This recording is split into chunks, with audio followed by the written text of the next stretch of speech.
SC వర్గీకరణ పేరుతో దళితులను విడదీసేందుకు దేశవ్యాప్తంగా చరిత్రలోనే అతిపెద్ద కుట్రకు బీజేపీ, మోదీ ప్రభుత్వం తెరలేపిందని మాల మహానాడు జాతీయ అధ్యక్షుడు, కుట్రపూరిత ఎస్సీ వర్గీకరణ గర్జన జాతీయ అధ్యక్షుడు డాక్టర్ ఆర్ఎస్ రత్నాకర్ అన్నారు. ఎస్సీ వర్గీకరణ పంజాబ్, హర్యానా రాష్ట్రాల్లో మొదట చేసింది కాంగ్రెస్ పార్టీ అయితే మోదీ దేశవ్యాప్తంగా చేసుకునే అవకాశం కల్పించి మాదిగల మధ్య వైరం పెట్టారని ఆయన ఆగ్రహం వ్యక్తం చేశారు.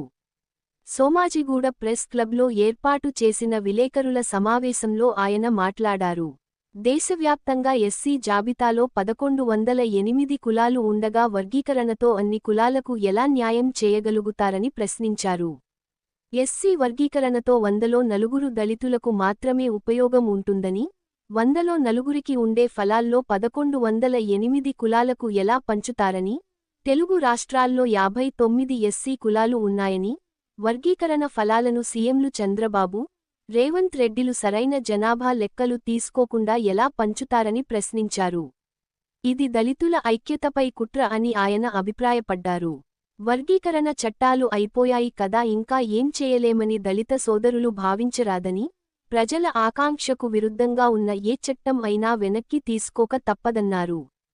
తెలుగు రాష్ట్రాల్లో అన్ని రాజకీయ పార్టీలు వర్గీకరణకు మద్దతు ఇచ్చి మాల సామాజిక వర్గాన్ని తొక్కేస్తుంటే మాల ప్రజాప్రతినిధులు పట్టించుకోకపోవడం సరికాదన్నారు.